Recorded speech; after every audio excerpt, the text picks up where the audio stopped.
Приветствую вас, друзья! Вы на канале «Астрология доступна каждому». Меня зовут Оксана Семенович. Я автор и ведущая этого канала. Я ведический астролог. На этом канале я выпускаю прогнозы по знакам зодиака на месяц, на год, полезные обучающие видео по ведической астрологии. И хотелось бы обратить ваше внимание на то, что я ведический астролог, поэтому если вы будете рассматривать свой гороскоп по видео, которое я сейчас запишу, и в целом в дальнейшем, обратите внимание, что мы здесь говорим о ведической астрологии, поэтому вам нужно свой гороскоп в ведическом стиле знать. Это можно сделать, построить свой гороскоп и рассмотреть его на сайте Ведик Хора.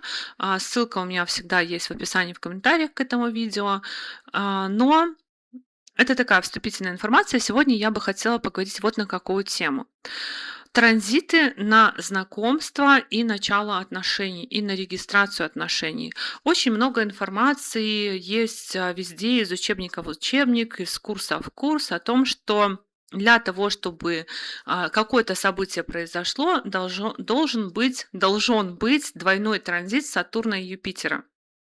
То есть Сатурн идет, например, по седьмому дому гороскопа, Юпитер аспектирует седьмой дом гороскопа, но проблема в том, что есть еще дополнительные точки: Венера, Даракарака, управитель седьмого дома гороскопа.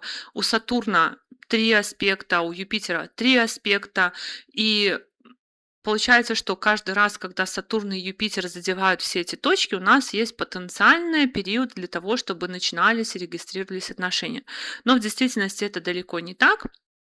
И поэтому я хочу сегодня с вами поделиться такой информацией, которая помогает уточнить периоды, когда наиболее вероятно могут начаться отношения, то есть когда есть шанс познакомиться, потому что я знаю, что это для многих людей очень болезненная тема. Очень много людей, которые хотят отношений, сидят на сайтах знакомств, вступают в какие-то длительные переписки, ходят на свидания, но того самого все никак не могут встретить. И, конечно, свой гороскоп очень полезно знать с этой точки зрения и понимать, отслеживать транзиты, потому что транзиты — это наша путеводная карта на самом деле во всех вопросах. У нас есть гороскоп, это снимок звездного неба в тот момент, в том месте, когда вы родились. Можно сказать, что планеты шли. Вот я буду показывать на примере гороскопа сегодня Эштона Кутчера. Планеты шли. Человек родился, мы это положение зафиксировали, а планеты как шли, так и пошли дальше. И по сути транзиты отражают вот это вот дальнейшее прохождение планет уже вокруг нашего какого-то зафиксированного гороскопа. И без транзитов не случается ничего, потому что все, в принципе, техники прогнозирования, они в том числе будут завязаны с транзитами. И если какая-то техника прогнозирования обещает какое-то событие, транзиты всегда это событие подтверждают, потому что транзиты, по сути, это основа. Транзиты — это то, что дало нам наш гороскоп, потому что наш гороскоп — это транзит в какой-то момент времени, зафиксированный транзит в какой-то момент времени. И когда планеты ходят вокруг нашего гороскопа, они задевают какие-то чувствительные точки. Все планеты в той или иной степени задевают какие-то чувствительные точки и дают какую-то событийность.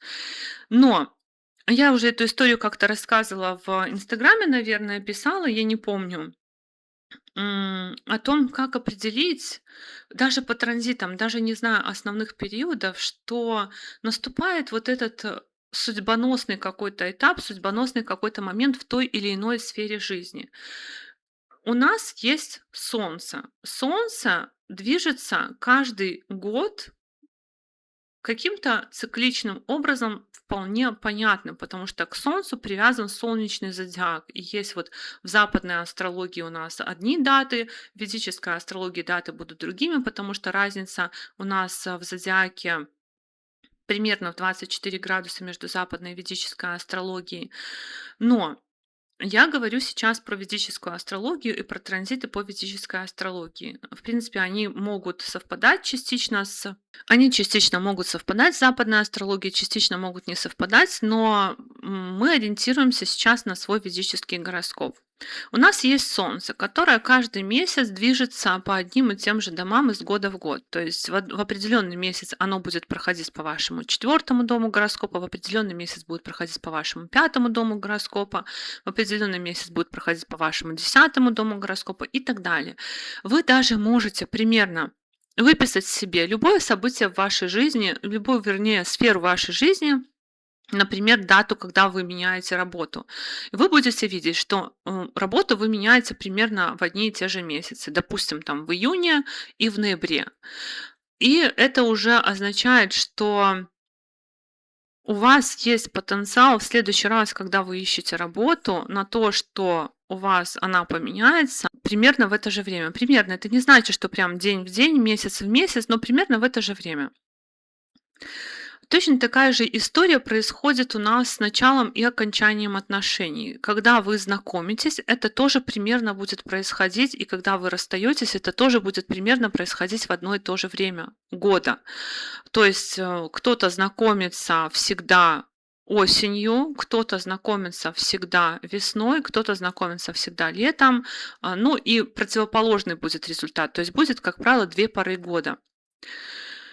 Солнце для нас важно. Солнце важно для нас в контексте того, что вообще Солнце это как такая минутная стрелка, которая показывает, чем мы в этом месяце будем заниматься, в какую сферу жизни будет направлено наше внимание, вопросы какие будут подниматься. Но помимо Солнца у нас есть еще Луна, и когда происходит новолуние и полнолуние, обычно вот в новолунии и полнолунии происходит какое-то более важное событие в этой сфере жизни. Но если не обещано нашим гороскопом глобальное событие, допустим, смена работы, мы можем просто пойти на работе в этот период, когда у нас произойдет новолуние либо полнолуние в 10-м доме гороскопа, мы можем пойти, например, переподписать контракт. То есть какое-то событие будет, но мы с нашей обывательской точки зрения можем это событие пропустить, потому что, в принципе, мы сфокусированы на глобальных вещах. Точно так же в отношениях у нас могут быть транзиты, способствующие знакомству, но не транзиты, способствующие началу отношений и вступлению в брак, допустим. И мы точно так же можем с кем-то познакомиться, попереписываться и забыть об этом. Человек может не оставить в нашей жизни какого-то следа, какого-то впечатления, но транзиты, в принципе, активировали это событие. Мы познакомились, пообщались и забыли. А вот судьбоносные события, судьбоносные периоды, если мы не взираем даже на основной гороскоп, они у нас, как правило, активируются затмениями. Поэтому затмение это не такая страшная штука, как принято говорить, что затмение, если вот оно произойдет у нас на какой-то точке гороскопа, что затмение это страх Божий, надо ложиться и пережидать и вообще ничего не делать. На самом деле затмение это активатор какого-то важного события в нашей жизни. И мы всегда должны смотреть, в каком доме гороскопа у нас происходит затмение, на какой планете оно происходит. Даже если оно не сильно близко по градусам к этой планете происходит, все равно оно является важным и значимым. И когда мы говорим о транзитах на знакомство, такое знакомство, которое будет в нашей жизни, останется с нами надолго, то это транзиты, которые происходят накануне либо после затмений, которые случаются у нас на нескольких точках. Вот мне будет неудобно здесь рисовать, но в принципе, ладно, я попробую так объяснить. Значит, затмения в каком виде нам нужны, на каких точках? Это 1-7 дом гороскопа. Важная точка- это 1-7 дом гороскопа, не точка, ось даже. Потому что затмение- это Раху-Кету на оси первого на какой-то оси, и когда у нас встречается Солнце с этой осью и Луна, тогда у нас происходит затмение. То есть у нас должно быть новолуние и полнолуние на оси Раху-Кету, близко к оси Раху-Кету. Тогда у нас происходит затмение. Ну, даты затмения всегда есть в интернете. Это первая ось, на которую мы обращаем внимание, и затмения на которой могут означать, что в вашей жизни скоро произойдут перемены в личной жизни, перемены в партнерстве. Вторая очень важная точка — это управитель седьмого дома гороскопа. У каждого будет управитель седьмого дома гороскопа свой. Вы должны, если вы не разбираетесь в своем гороскопе, построить свой гороскоп, найти дом напротив первого дома гороскопа. Вот здесь это вот этот дом напротив первого дома гороскопа, посмотреть, какой здесь находится знак, и найти, особенно на сайте Ведик Хора, там, в принципе, видно, кто управляет седьмым домом гороскопа. И когда вы определите, кто управляет седьмым домом гороскопа, вы должны найти, где этот управитель седьмого дома гороскопа находится. Здесь это Марс, он находится в третьем доме гороскопа. То есть это вторая такая очень важная точка, затмения на которой говорят о том, что, скорее всего, в вашей жизни будут происходить перемены в личной жизни. Третья точка, очень важная, это у Попада Лагна. У Попада Лагна тоже будет у каждого в гороскопе расположено по-своему. Очень важно, чтобы были правильные настройки вот этих вот точек Арудх. И это, по сути, у нас тень 12 дома гороскопа. Когда происходит затмение на этой точке, точно так же значит, что скоро, либо накануне, либо сразу, либо после произойдет важное событие в личной жизни. Скорее всего, знакомство, либо начало регистрации отношений. Есть еще одна важная точка — это Луна, потому что мы рассматриваем гороскоп от асцендента и от Луны. Но на самом деле очень хорошо работает и от асцендента. Но дополнительно вы для себя можете смотреть точно так же. Первый и седьмой дом от Луны и управителя седьмого дома гороскопа от Луны. У Попада Лагну лучше не трогать, потому что она, в принципе, как бы у вас в одном месте находится, и она не будет перемещаться. Но, в общем, мы определяемся с этими точками. И эти точки должны быть у нас затронуты затмением, чтобы обещать нам, что скоро в нашей жизни произойдут перемены. Либо вот-вот будет затмение, а уже накануне мы с кем-то познакомились важным. Это происходит знакомство с человеком, который нам предназначен на какой-то период жизни, либо навсегда. Помимо того, что у нас происходит затмение, на этих осях у нас должны еще прийти соответствующие транзиты, которые дадут нам эти отношения.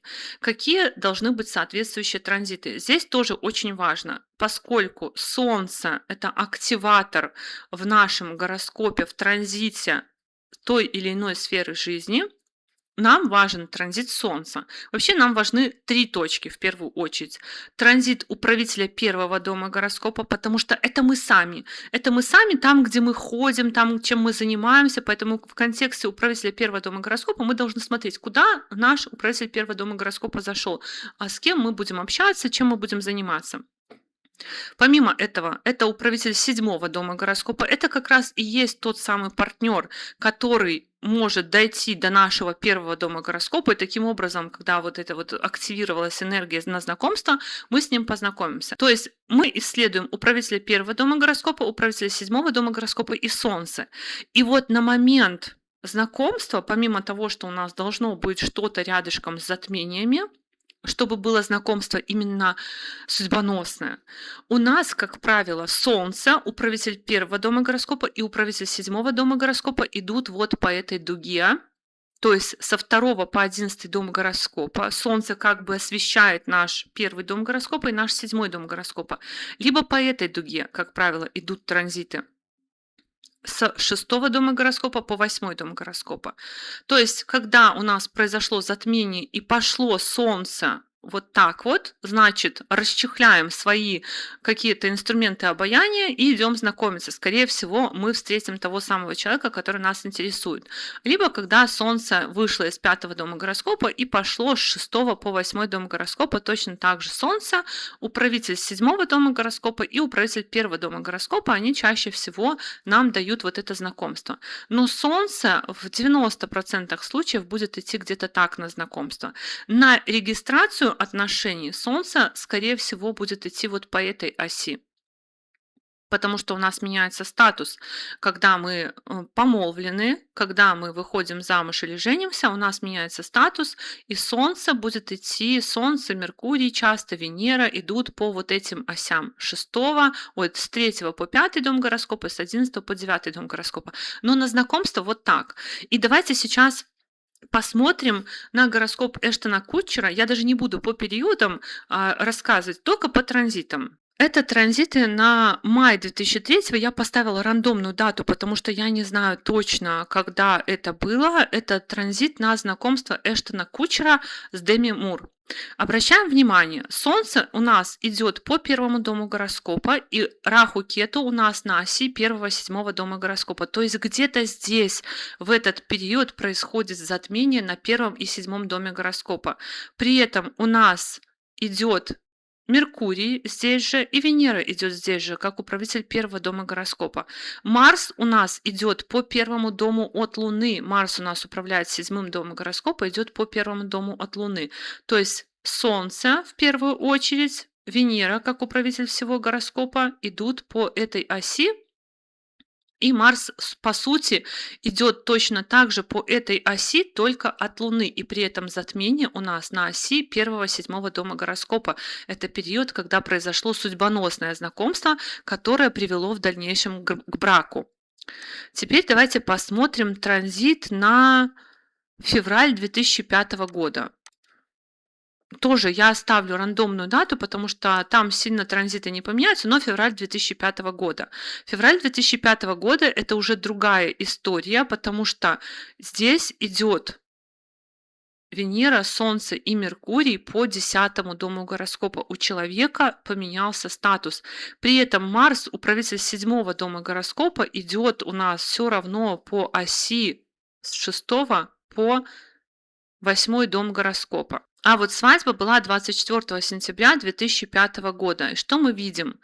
Мы видим, что Венера у нас идет по 6 дому гороскопа, то есть опять вот эта вот история с 6 по 8 дом гороскопа. Марс идет по 12 дому гороскопа, как управитель 7 дома гороскопа, то есть со 2 по 12 дом гороскопа.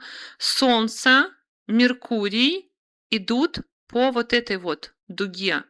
Солнышко наше освещает 4 и 10 дом гороскопа, то есть дает аспект на 10 дом гороскопа, когда идет здесь в транзите.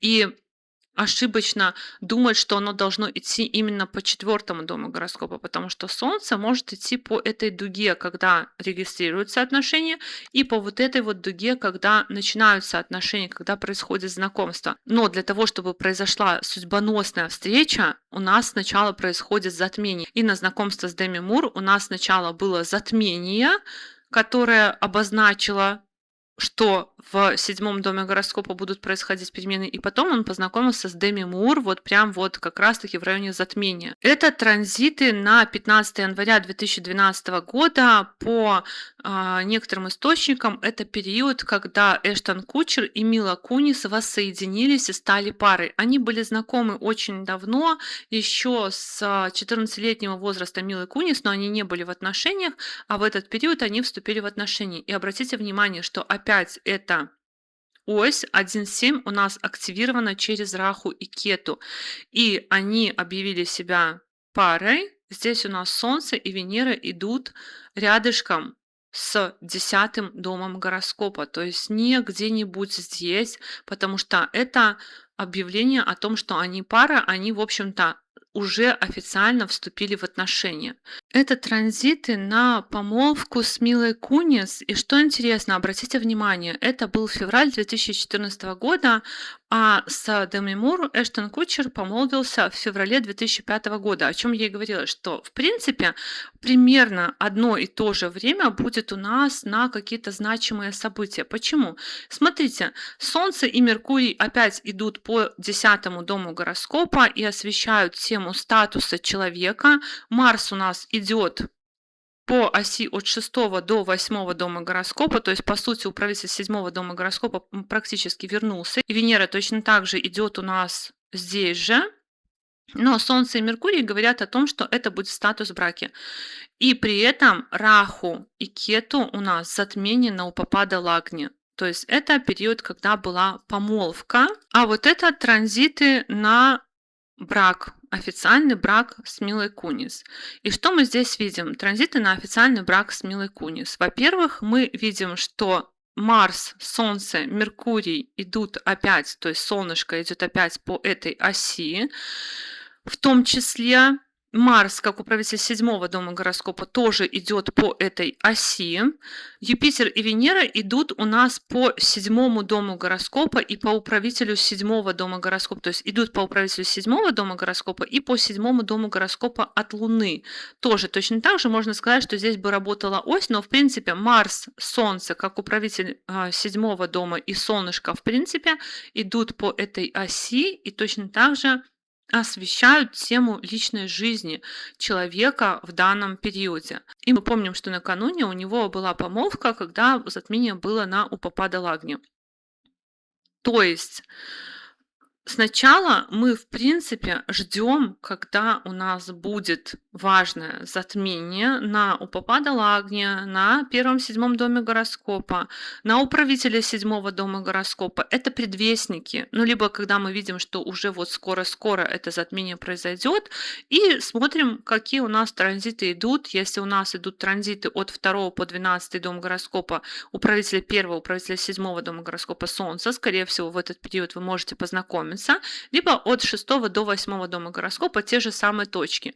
Солнце, управитель первого дома, управитель седьмого дома. Потому что управитель первого дома гороскопа, когда идет здесь, он говорит, что мы вот начинаем общаться, и планеты, они дают энергию больше, захватывают как бы такую площадь, можно сказать, чем у нас здесь нарисовано в гороскопе. То есть эта дуга, она, как правило, активирует, вот эти две дуги активируют энергию, связанную с седьмым домом гороскопа.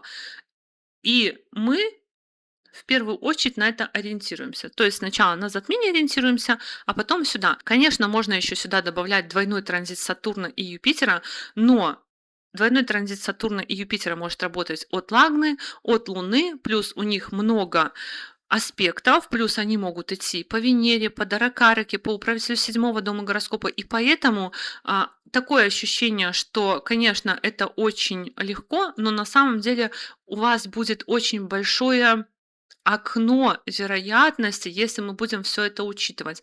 А затмение — это в целом такая штука, которая, но с вероятностью с очень большой говорит о том, что вот скоро-скоро. Они обычно работают в течение полугода, года, то есть это не значит, что вот вы прям там в день затмения познакомитесь, потому что, опять же, затмение должно пройти, а потом у нас должны еще наступить соответствующие транзиты. Затмение может у нас произойти, например, весной, а соответствующие транзиты, когда Солнце дойдет до нужных домов гороскопа, наступят через полгода.